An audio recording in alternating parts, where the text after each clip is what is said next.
12절의 말씀을 통해서 믿음의 정직한 길, 그리고 따르는 신뢰의 길이라는 제목으로 하나님의 말씀을 나누고자 합니다. 시편 26편 1절부터 12절까지의 말씀입니다.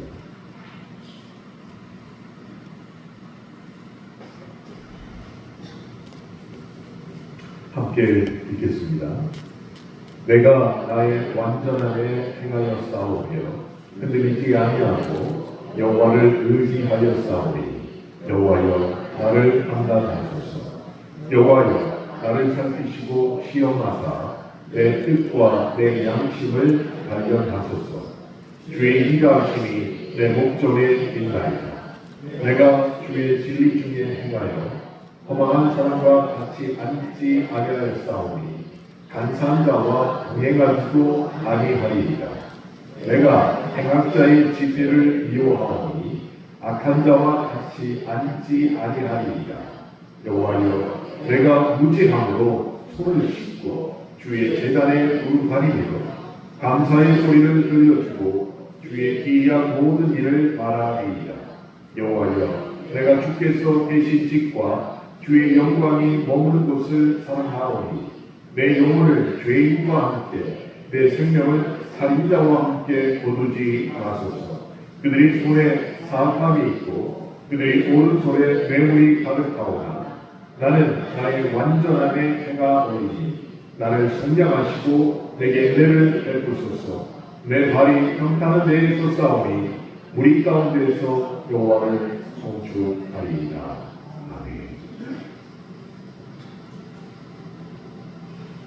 아직은 겨울이죠. 그래서 본당의 난방은 예배 시간 2시간 전부터 시작을 하고 있습니다. 난방을 틀어놓고 5시 반쯤 본당에 올라왔는데 깜짝 놀랐습니다. 본당의 연기가 자욱하게 있습니다. 아무리 봐도 연기 나올 때가 없는데, 그리고 연기 어디서 들어올 때가 없는데 연기가 자욱하게 있길래 성령님께서 오늘 은혜를 주신 모양이다. 그리고 나서 자세히 살펴봤더니 온풍기에 배관이 하나 빠져버린 거예요.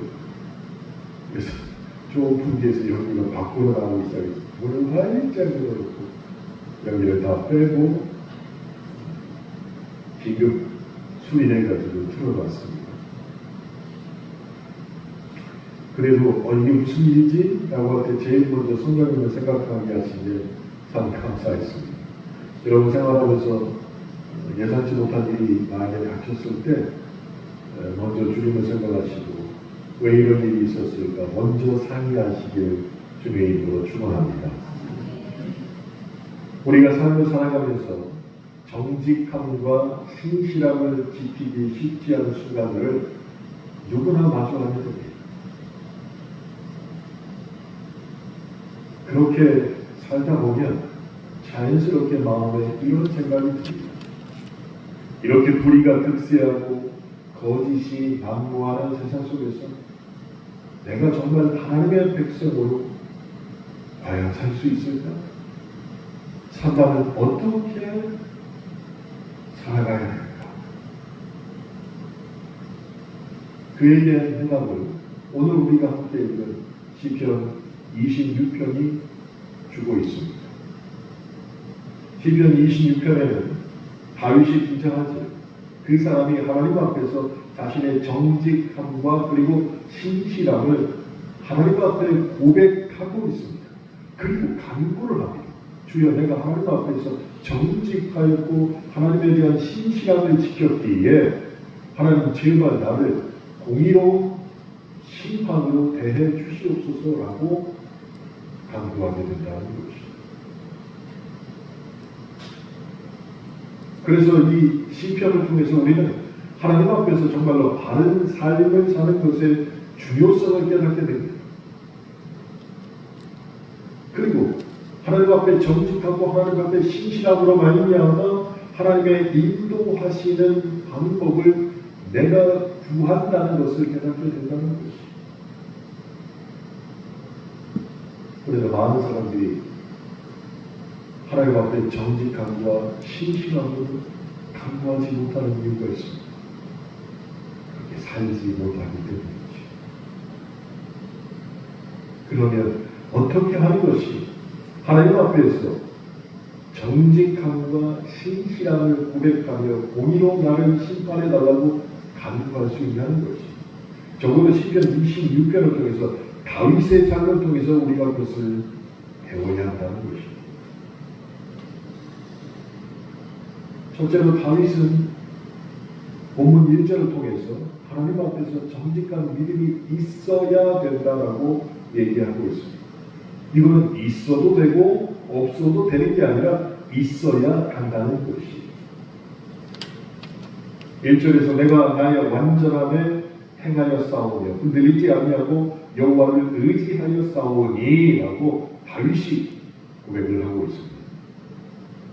하나님 앞에서 자신의 정직함과 하나님에 대한 신실함을 고백하고 있는 것이. 그런데 우리가 한 가지 깨달아야 될 게 있습니다. 내가 나의 완전함을 행하여 싸우며 라고 번역된 이 완전함, 이것은 히브리어 단어로 탐이라는 히브리어 단어를 쓰고 있습니다. 그런데 번역은 우리가 완전함이라고 되어 있지만 탐이라는 히브리어 단어의 뜻은 그것과는 약간 다릅니다. 이것은 결코 완벽함을 의미하는 단어가 아니에요. 그럼 무엇이냐? 하나님 앞에 충성되고 신실한 태도를 의미할 때 탐이라는 히브리어를 쓰고 있습니다. 그러니까 완벽하지는 않는 것이에요. 그러나 그의 평소의 삶이 하나님 앞에서 신실한 태도를 유지하려고 애썼다는 것이죠. 다윗의 삶을 우리가 다 알고 있잖아요. 다윗이 잘못한 거 손으로 뿜어라 하면 손가락과 발가락도 모자랍니다. 그런데 하나님 앞에서 나는 하나님 앞에 정직하며 신실합니다라고 어떻게 고백했냐는 거죠. 그의 삶이 완벽한 게 아니라 신실한 태도를 유지하기 위해서 애썼다는 것을 하나님 앞에 고백하고 있다는 것이죠.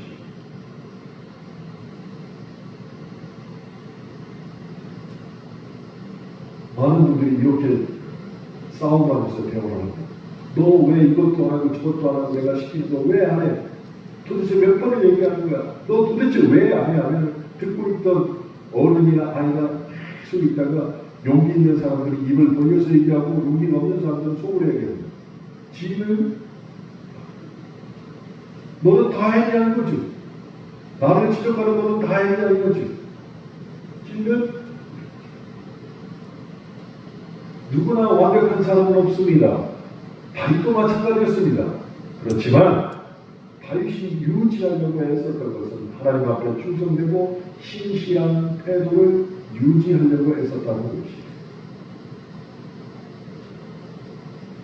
결국 그것이 하나님을 의지하며 흔들리지 않는 믿음으로 하나님께서 선언해 주셨다는 것이에요.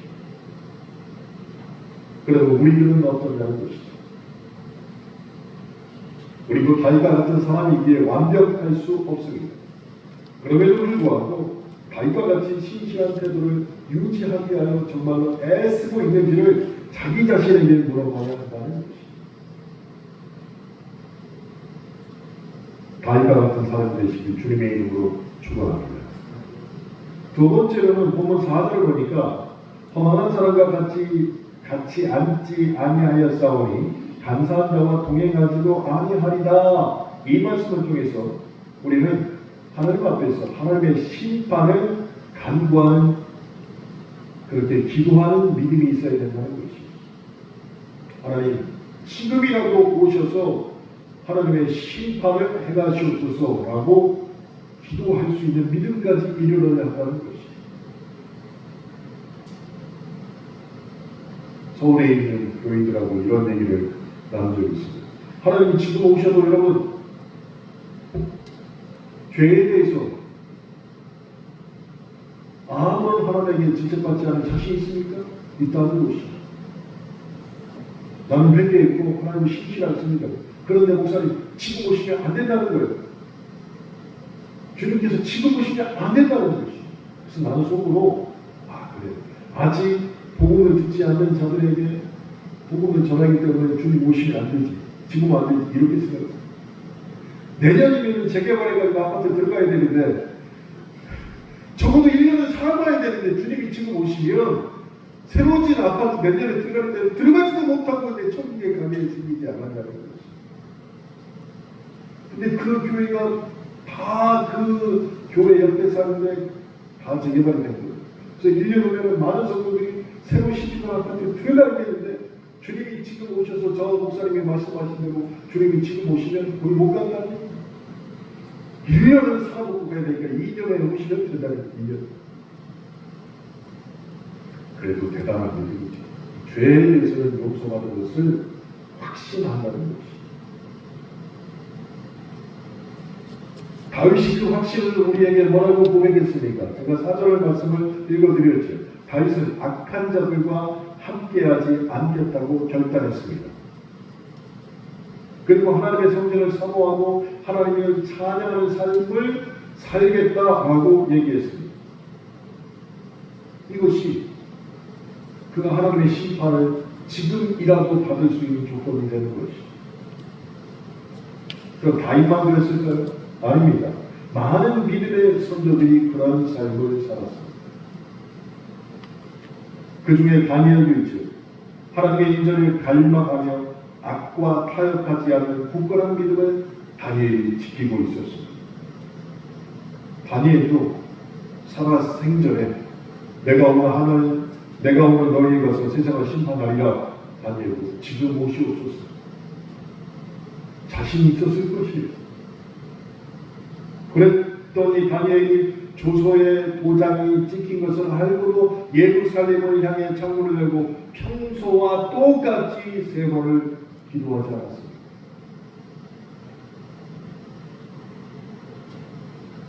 우리 신앙에도 그런 결단이 필요합니다. 그것이 믿음의 정직한 길이고 하나님을 온전히 따른 신뢰의 첩경이 될 수 있다는 것입니다. 세 번째로는 하나님의 구원을 바라는 삶을 우리가 살아내야 한다는 것입니다. 하나님이 나를 구원하실 것이다. 다윗은 악인들과 함께 심판받지 않도록 하나님 앞에 간구했습니다. 그리고 자신의 의가 아닌 그것이 하나님의 자비와 은혜라는 것도 다윗이 나이가 들면 들수록 더 확신했다는 것입니다.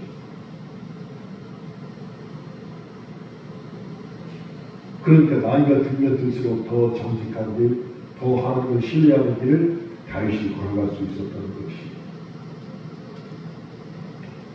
마지막으로 그는 하나님을 신뢰하며 흔들리지 않는 삶을 살겠다고 본문 12절에서 우리에게 고백하고 있습니다. 내 발이 평탄한 데에서 싸우니 우리 가운데서 여호와를 송축하리이다 하고 말이죠.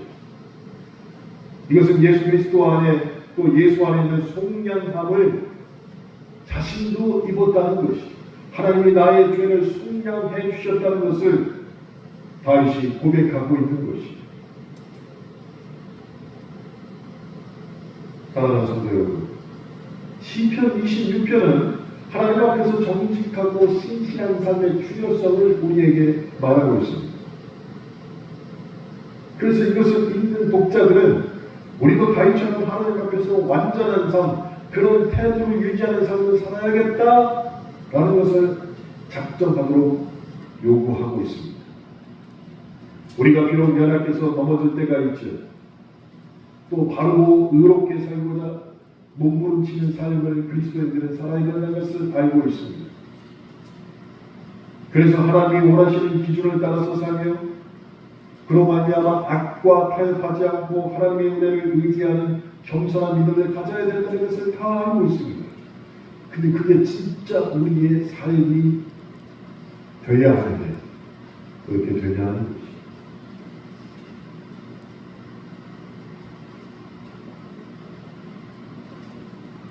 그래서 이 시간은 두 가지로 나눠서 정직한 길이 무엇이고 하나님을 따르는 신뢰의 길이 무엇인가를 간단하게 설명해 드리려고 합니다. 먼저 정직에 대해서 여러분하고 말씀을 나누려면 출애굽기 32장 5절부터 8절에 있는 말씀을 통해서 나눠야겠다라는 생각을 했습니다. 자, 출애굽기 32장 5절에서 8절을 한마디로 요약하면 이런 얘기가 됩니다. 내 백성에서 다시 하나님의 백성으로 살아라. 이렇게 요약할 수 있습니다. 네 백성에서 다시 하나님의 백성으로 살아라 라고 하나님이 모세에게 말씀하신 것이에요. 이것을 정말 우리 가슴속에 담아둬야 됩니다. 그것이 감당만 우리는 정직한 길을 살아갈 수 있다는 것이에요. 여러분, 하나님의 영을 불어넣어서 창조된 첫 인간, 그 인간의 목적이 무엇입니까? 하나님을 찬양하는 것이었죠. 그렇다면 우리의 인간의 존재 자체는 처음부터 하나님 앞에 예배하는 것이었고 하나님과의 교제 속에서 온전한 평안과 자유를 누리는 것으로 하나님의 형상대로 우리가 창조된 것이에요. 이게 우리가 회복해야 될 우리의 모습입니다. 그런데 마귀가 우리의 마음을 흔들어 놓고 우리에게 속삭였습니다. 야, 정말 선악과를 먹으면 안 되는 걸까? 라고 말했습니다. 선악과를 먹으면 더 나은 존재가 될 수 있다는 생각을 너 안 해봤니? 라고 말했죠.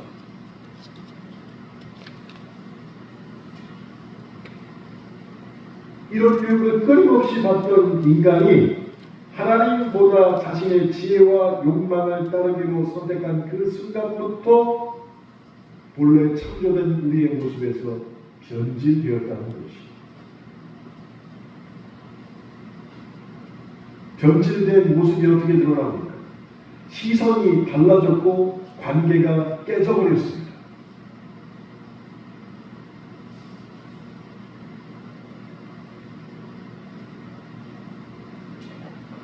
평온의 떡 나오는 두려움과 혼란으로 가득 찼습니다. 그랬더니 출애굽기 32장 5절부터 8절 말씀에 그 모습이 그대로 다시 한번 재현되고 있는 것입니다. 무엇이라고 재현됩니까? 모세가 시내산에서 하나님의 율법을 받는 동안에 밑에서 기다리고 있던 이스라엘 백성이 가만히 기다리고 있었으면 되는데 그 시간을 못 버티고 우상 숭배를 하기 위해서 금송아지를 만들지. 백성들은 모세를 기다리지 못했습니다. 그리고 아론에게 말하기를 새로운 신을 만들라고 요구했습니다. 그리고 아론은 금송아지를 만들어서 백성 앞에 세웠습니다. 그리고 나서 아론이 처음으로 한 말이 뭔지 아십니까? 놀랍게도 내일은 여호와의 절일이다 라고 말합니다. 내일이 쉽게 얘기하면 내일이 주일이라는 거예요. 그러면서 여호와 하나님을 섬겨야 되는데 지가 지손으로 만든 금송아지를 세워놓고 내일이 여호와의 절일이다 그러니까 하나님이 이거라고 너희들이 뭐로 했습니까? 주일날 이거라도 경배하라는 거예요. 그때 하나님께서 모세에게 이렇게 얘기합니다. 내 백성이 부패했다라고 말씀하셨습니다. 그런데 더 심각하고 무서운 것은 그들의 변질이 단순한 배교가 아니라는 점이죠. 그냥 배교한 것으로 끝나지 않았습니다. 그들은 지금 금송아지 앞에 만들어 놨잖아요. 자신들의 요구에 따라서. 그것도 아론이, 모세의 형이. 그런데 집단 최면에 걸린 것처럼 금송아지 앞에서 그래도 우리는 하나님을 섬긴다 그렇게 착각하고 있었다는 것이죠. 그 눈앞에 금송아지가 있음에도 불구하고 내일이 쉽게 말하면 주일인데 그래도 우리는 하나님을 섬긴다라고 착각했다는 것이죠.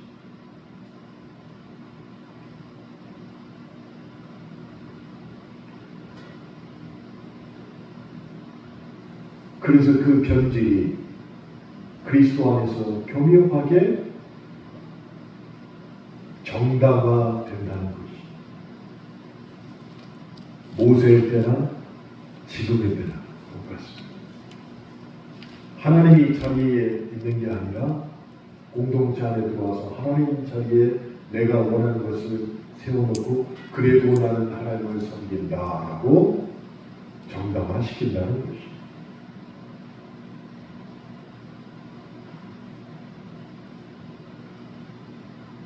그래서 하나님을 진정으로 섬기지 않습니다. 하나님 앞에 정직한 삶을 살지 않습니다.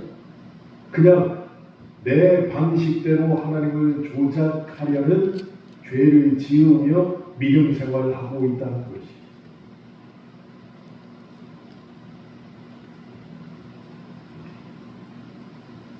출애굽기에 나오는 우상이었던 금송아지는 금송아지의 형태로만 존재하는 것이 아닙니다.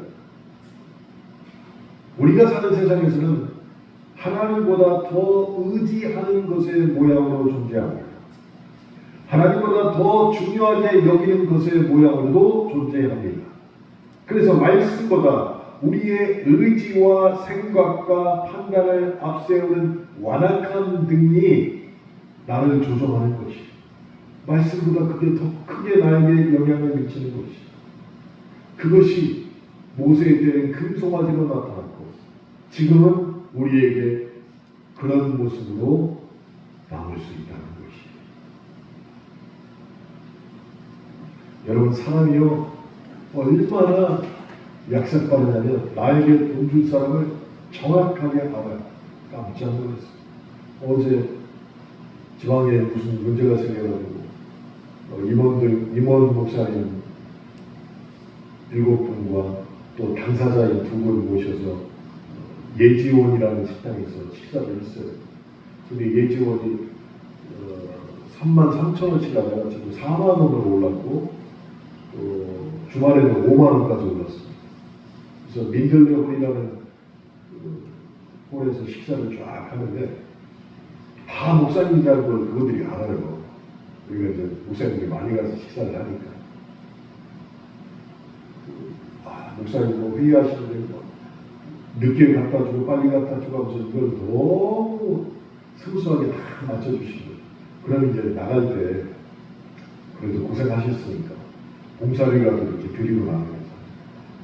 근데 그분이 다 면상을 보니까 돈 줄 사람이 하나도 없겠고, 근데 그 중에 제일 돈 줄 사람이 누구처럼? 나지. 내가 제일 선하게 생겼으니까. 아니, 내 옆에서 떠나질 않는 거야. 그래서 어쩔 수 없이 봉사료를 내가 드렸습니다. 그래서 내가 물어봤어요. 아니, 여기 목사님이 9분이나 계신데 목사님이 제일 인상이 좋아서 기가 막히게 하세요. 서비스업에 종사하시는 분들은 아주 기가 막히게 하세요. 서비스업에 종사하는 분도 그렇게 하는데 하나님은 우리의 마음을 모르실까요? 너의 마음속에 하나님이 중심이지 아니면 나보다 더 의지하는 것을 중심에 놓고 있는지 하나님이 모르시겠냐는 것이. 우리가 예배를 드리지만 진정 하나님께 온전히 드리는 예배인지 하나님은 다 아신다는 것이. 그리고 하나님을 따른다고 하지만 정말 그분을 의지하고 있는지 하나님은 다 아시기에 내가 점검해야 한다는 것입니다.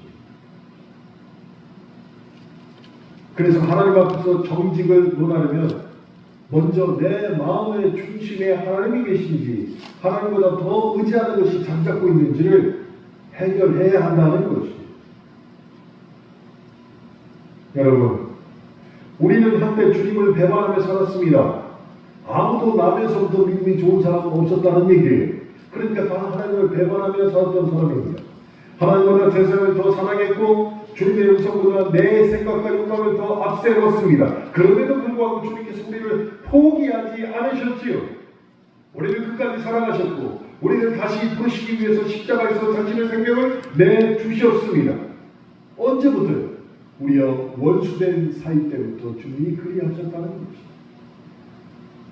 그래서 로마서 5장 10절에는 이렇게 말씀하셨습니다.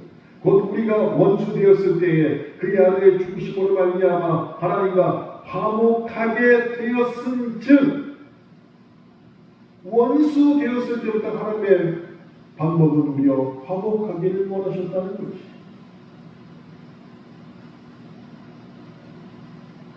그런데 그 주님과 단절하고 살아가는 것은 주님 앞에서는 정말로 큰 죄라는 것입니다. 우리는 이미 은혜를 입었기에 믿음이 있는 자가 되었습니다. 그렇다면 우리가 원수 되었을 때부터 우리가 화목하기를 원하는 그 하나님 앞에서 정말로 정직한 자의 모습으로 살아야 됩니다. 그것이 완벽함을 의미하지는 않습니다. 다윗의 생애를 볼 때. 그러나 나의 삶이 정직한 태도를 하나님 앞에서 유지하며 살아가는데 애쓰고 있어야 한다는 것이. 하나님은 다 아십니다. 그래서 하나님 앞에 기도할 때 주여 내 안에 임재하여 나를 다스려 달라고 우리가 매일같이 기도해야 할 필요가 있다는 것이. 그렇게 주님 앞에 엎드려서 내 삶의 우상을 부수고 욕망을 내려놓으며 내 뜻이 아닌 하나님의 뜻을 따르겠다고 결단할 때 결코 주님은 우리를 외면하지 않으신다는 것이. 그래서 우리가 어떤 상황에 있든지 우리를 다시 일으키시고 새롭게 하시며 하나님의 거룩한 백성으로 세워주신다는 것을 우리의 정직한 삶의 태도로 하나님 앞에 나아갈 수 있게 된다는 것입니다. 그렇게 될 때 하나님께서 출애굽기에서 말씀하신 것처럼 이제 너는 내 백성에서, 여기서 내라는 것은 모세를 얘기합니다. 모세의 백성에서 다시 하나님의 백성이 되었다라는 축복의 말씀을 우리가 정직한 삶의 태도로 얻을 수 있다는 것이에요. 모세에게 처음에 하신 말씀은 네 백성이 부패하였다. 그랬는데 정직한 태도로 말미암아 하나님 앞에 서 있는 자의 삶을 유지하면 너의 백성이 다시 하나님의 백성이 되었다라는 축복의 말을 드리게 된다는 것이죠. 그렇게 정직하게 살기를 주님의 이름으로 축원합니다. 두 번째는 신뢰에 대해서 말씀드리려 합니다. 신뢰의 말씀은 마태복음 6장 10절을 통해서 드리려고 합니다. 마태복음 6장 10절에 제일 중요한 단어는 뜻이 이루어지다라는 단어입니다. 하나님의 뜻이 나에게 이루어지기를 하나님 괜찮습니다. 하나님 무조건 수정합니다. 따라갑니다. 왜 우리가 그렇게 고백할 수 있습니까? 하나님을 신뢰했기 때문이죠. 하나님을 신뢰했기 때문입니다. 신뢰하지 못하면 그렇게 말할 수 없습니다. 예수님께서 제자들에게 가르치신 기도 중에 마태복음 6장 10절의 말씀이 뜻이 하늘에서 이루어진 것 같이 땅에서도 이루어지이다. 이 문구예요.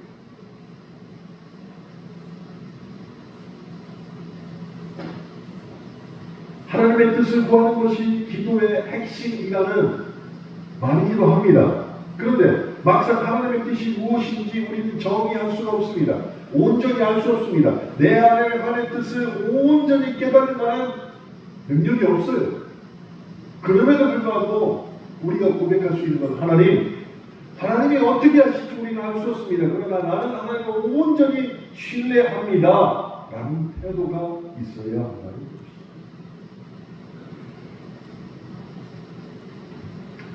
성경을 살펴보면 하나님의 뜻을 대략 세 가지 범주로 나눌 수 있습니다. 우선 우리가 하나님의 뜻이라고 하면 하나님의 주권 그리고 하나님의 섭리를 가리킬 때 이것은 하나님의 뜻이다 라고 얘기합니다. 제가 좀 구체적인 예를 들어보겠습니다. 물론 마음 아픈 일입니다. 이런 얘기를 많이 듣죠. 도대체 하나님이 계시면 왜 무한 제주항공의 그 안타까운 사고로 많은 사람들이 생명을 잃어야 합니까? 또 하나님이 계시면 왜 쓰나미로 인해서 많은 사람들이 죽어야 됩니까? 우리는 알 수 없습니다. 하나님이 그를 왜 허락하셨는지 전혀 알 수 있는 방법이 없습니다. 그래서 이런 사건들이 일어날 때마다 믿는 사람이든 믿지 않는 사람이든 하나님이 계시면 도대체 이 일이 왜 일어나냐? 라고 말하는 겁니다. 그래서 믿는 사람, 믿지 않는 사람들이 그런 일을 당할 때 제일 먼저 입으로 말하는 것이 무엇이냐? 하나님의 뜻을 묻는다는 것이, 그것이 부정적이든 긍정적이든 하나님의 뜻을 묻는다는 것이, 이럴 때 말하는 하나님의 뜻은 하나님의 섭리를 가리키는 것입니다. 하나님께서 왜 그렇게 섭리하셨어요? 우리는 그 이유를 알 수 없다는 얘기죠. 도무지 알 수 없는 영역이라는 것입니다.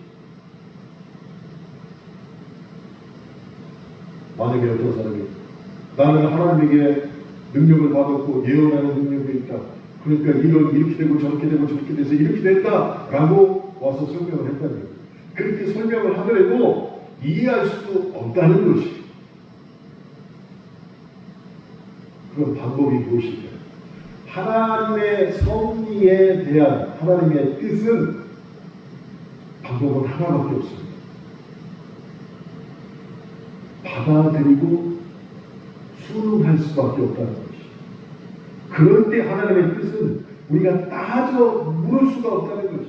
그저 믿는 사람이면 받아들이고 순응할 수밖에 없는 게 하나님의 섭리라는 것이. 하나님의 섭리. 두 번째 하나님의 뜻이 여기가 있습니다. 두 번째는 구원받는 성도에게 요청하는, 하나님이 우리에게 요청하시는 윤리 혹은 도덕적인 삶을 말합니다. 이 하나님의 뜻은 실천이라는 개념으로 우리에게 다가와요. 실천. 예를 들어서 마태복음 12장 50절에 이런 말씀이 있습니다. 누구든지 하늘에 계신 내 아버지의 뜻대로 하는 자가 내 형제요 자매요 어머니이라 하시더라. 이런 말씀이 있습니다. 누구든지 하늘에 계신 내 아버지의 뜻대로, 여기 뜻이 나오잖아요. 하나님의 뜻이. 그러면 이 뜻은 무엇을 요구하냐? 그 뒤에 나온 내용을 생각해보면 너 이대로 실천하라는 뜻이에요. 이게 두 번째 하나님의 뜻이에요. 여러분, 마태복음 12장 50절의 말씀은 성도의 삶이 이러이러해야 된다고 하나님의 뜻을 우리에게 전해주고 있습니다. 그 뜻을 제일 잘 전하는 사람이 우리 교회에서는 김숙자 집사님이에요. 교회에서 떡을 하면 무조건 어디를 갖다 줘요? 대전지역사를 갖다 줘요. 갖다 줘요. 왜? 하나님의 뜻대로 하는 자가 내 형제요 자매니. 그 하나님의 뜻대로 나눠야 되잖아. 그러니까 그 무섭게 생긴 저 대전지역사 아저씨가 막 보기에는 광처럼 생겼잖아요. 이렇게 막 호약하게 이렇게 생겼는데, 이제 김숙자 집사님 가면 뭘 갖고 온다는 걸 아시고 반기시죠. 반기시. 좁은 그 지역사 앞에 차 대는 게 옷게 침리게 교인들만 아무 말씀 안 하세요. 딱 보기에 옷게 침리게 교인이 아닌 것 같다고 딱 차 빼. 이러면은 다 돼요. 아주 필요 없어요. 근데 딱 보기에 교인처럼 생겼다. 누구 때문에 그래요? 김숙자 집사님 때문에 그래요. 요 뜻은 뭐라고? 실천하는 게 하나님의 뜻. 그래서 우리가 지켜야 할 윤리와 규범이 이걸 지켜도 되고 안 지켜도 되는 게 아니라 그게 하나님의 뜻이기에 그래서 온전히 신뢰하며 내 삶에 이루어지도록 해야 한다는 것이에요.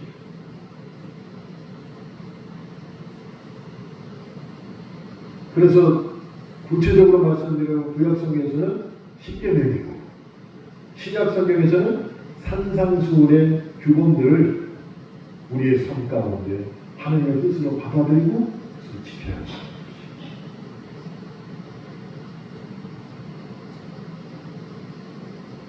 그래서 믿음의 용기가 언제 필요하냐? 그래, 잘난 건 없지만 나는 하나님의 뜻이라고 말했으니까 이 땅에 살면서 하나님 우리에게 말씀하신 그 뜻 반드시 실천해야 될 것을 내가 용기를 내서 지켜보자. 이게 언제 가능합니까? 온전히 하나님을 신뢰할 때만 가능하게 된다는 것이죠. 세 번째는 하나님의 뜻은 우리를 향한 하나님의 뜻을 깨달아야 한다는 것이, 즉 그리스도인들, 그리스도인들에게 향한 하나님의 뜻이 따로 있다는 것을 우리가 깨달아야 된다는 것이. 여러분, 청소년의 경우에는 제일 중요한 게 내가 어느 대학을 가야 할지가 제일 큰 고민이 됩니다. 그렇죠?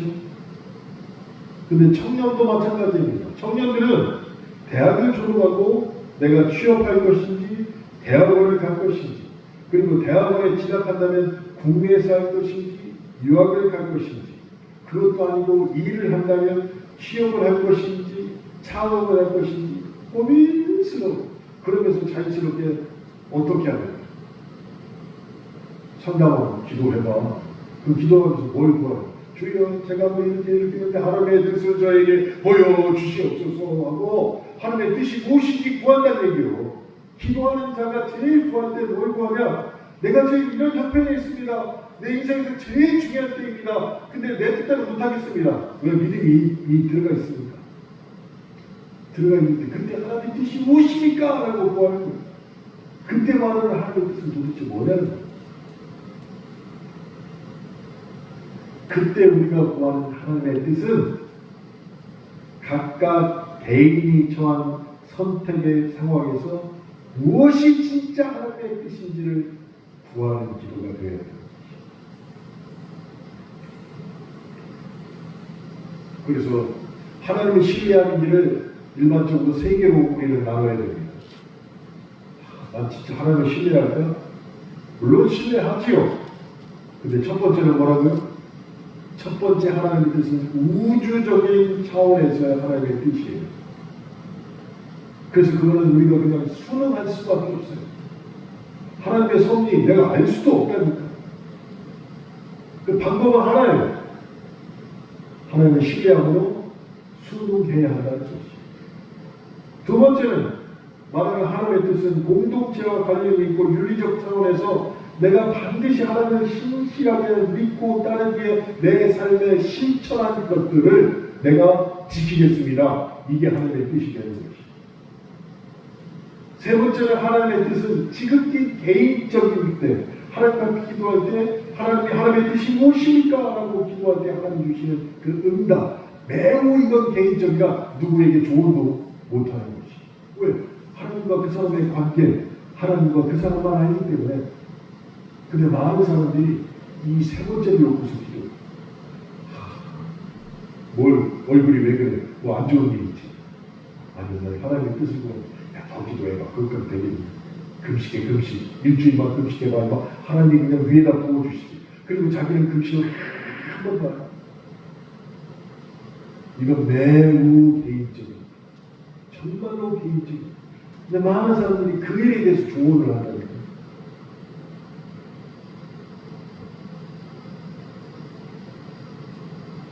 그래서 하나님의 뜻을 알기 위해서는 내가 어떤 길을 선택하는 것보다 하나님이 주는 분별의 눈을 갖는 것이 제일 중요해요. 이게 정말 우주적 차원에서 하나님의 섭리가 내가 순응할 수밖에 없는 것인지, 아니면 내 삶에 반드시 지키고 따라낼 것인지, 매우 개인적인 것이라 하나님이 나에게 응답하신 것에 귀 기울이고 그 뜻을 따라갈 것인지를 분별하는 눈이 더 중요하다는 것이죠.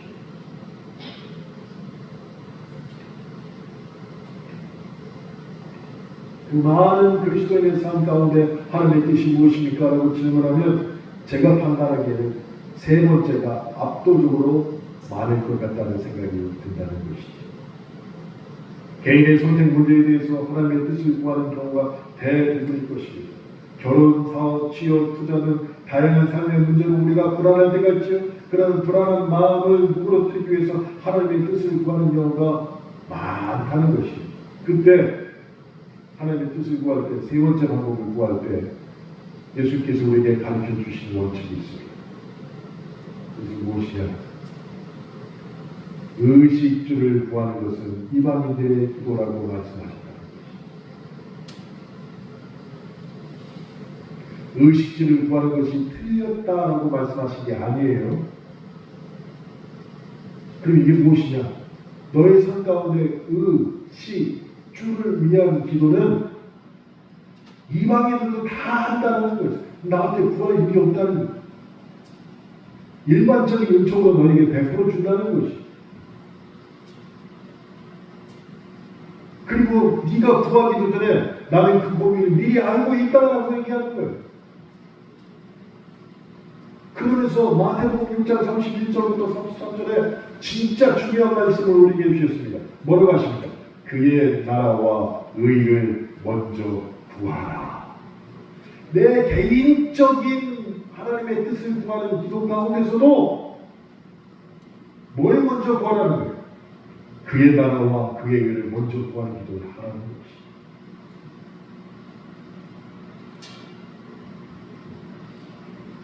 이것이 우리에게 있어야 된다. 정말 개인적인 기도의 저는 그 가운데 포함되어 있는 의식주에 대한 문제에 대해서도 그걸 먼저 구하는 게 아니라 그의 나라와 그의 의를 먼저 구하는 신실한 태도가 하나님 앞에 전해지면 하나님이 미리 안다. 일반은 주었다. 그러나 너에게 더하리라.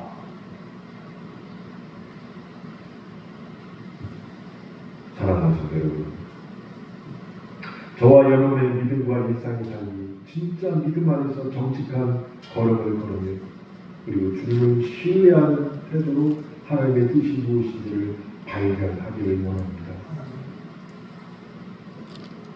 그러기 위해서 그의 나라와 그의 의를 먼저 구하십시오.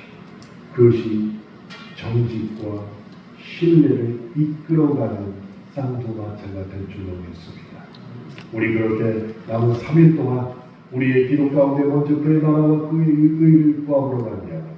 3월 첫 번째 주 월삭 감사예배 놀라운 하나님의 은혜가 함께 하시기 주님의 이름으로 축원합니다. 기도하시겠습니다.